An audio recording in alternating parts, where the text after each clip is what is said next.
Good evening. My name is Garhen from awakentheworld.ca, and tonight we're going to have a little discussion about the fact that we teach what we need to learn. Now, that kind of sounds like an oxymoron when you first hear it. How can I teach what I need to learn?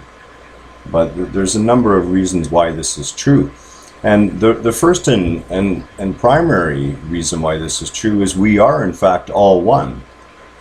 And as one, every individualized aspect of the one has an opportunity to interact with every other individualized aspect of the one. And during those interactions, we are both teacher and student. The lessons that we offer others are most oftentimes the lessons we ourselves need to learn and internalize.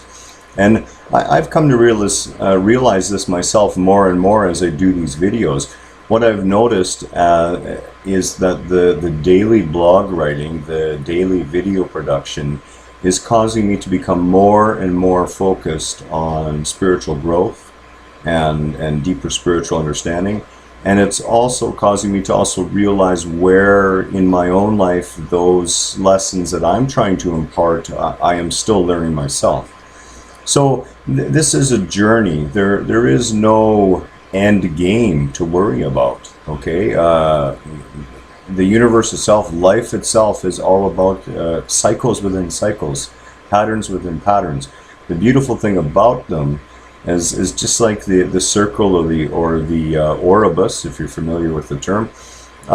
It represents a never-ending eternal loop upon which we play in this relative plane and flutter in and out of existence as far as the universe is concerned. So back to we teach what we learn. Teaching is considered to be one of the most valuable contributions you can make to a society. And indeed, we are teaching each other all the time. Now, looking at it from a little different point of view, and this can help in our daily lives, I often look at someone else and I say, okay, there's a version of me in front of me right now. And I can remember a time in my life where I thought this way. I can remember a time in my life where I would express myself in the way that they are. And what would be the best advice, knowing what I know now, that I can give myself? And that holds true in so many ways. Every opportunity, every interaction, every event is an opportunity for us to teach and to learn, both student and teacher at the same time. Teaching is a higher calling, and it's calling each and every one of us to look upon the world that we have created, because there is no one else responsible.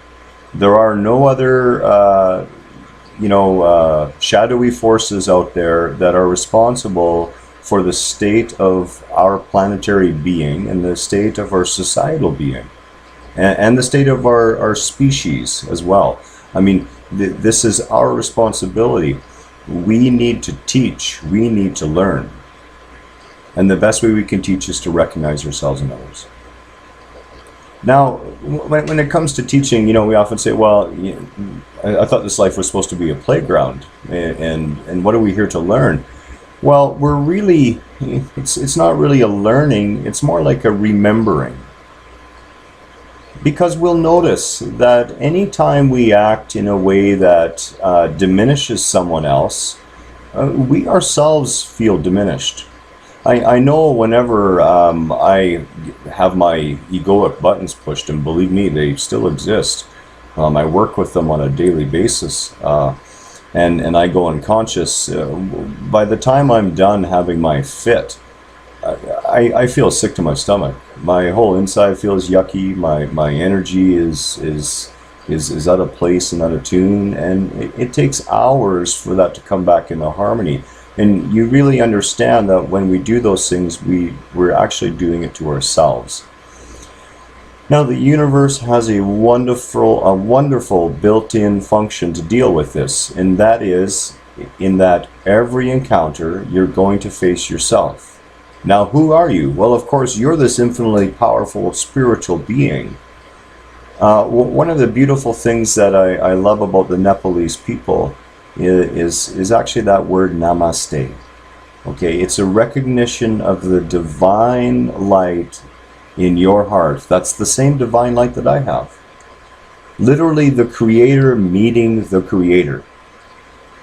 Now, I'm going to take a little pot shot at religion here, but it seems to me that the vast majority of you do not treat those around you, especially those who don't believe the same way you do, as if you were the creator meeting the creator. I mean, after all, we're all children of the creator. The creator is in each of us. The creator, the higher self, that which you truly are, because there is truly only one. And as an individualized part of that one, you are all of creation gazing through your eyes. And the one-of-a-kind filter that you represent, that the creator uses to look back upon itself. That's the beautiful thing. That's what we teach. That's what we learn. It's so important that if we want to do anything about the state of our society, and again, we don't want to push up against what we see, because as I've talked about before, and I invite you to look at the physical world is a monument for more information on that. But we do want to start creating in the right direction. And the way we need to do that is we need to start with our children. We need to start with our school system.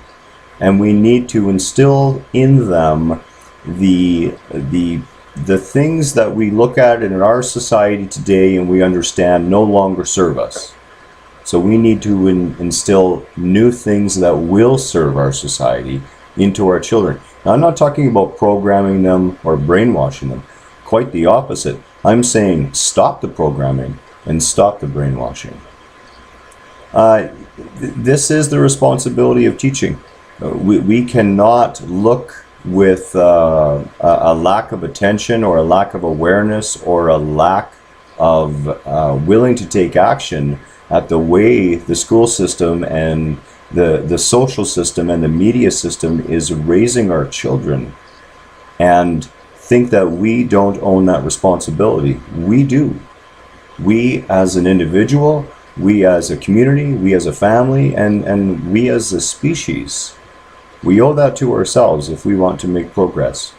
We can't just leave this and hope that things are going to work out, because to date, we're not really getting what we say we want out of it.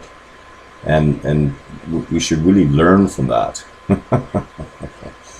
So we're going to wrap it up at this point for tonight, and that was a short little video, and the real point being is that every opportunity that we have, whether it's through a chance meeting or running into a friend or getting into a fender bender with somebody in the middle of a parking lot, is an opportunity to learn and to teach. We can teach others about ourselves, and we can be taught about ourselves, and we can also learn about ourselves and help others to learn about themselves. And in that is the true gift. Have a wonderful night, and namaste. We'll talk to you tomorrow.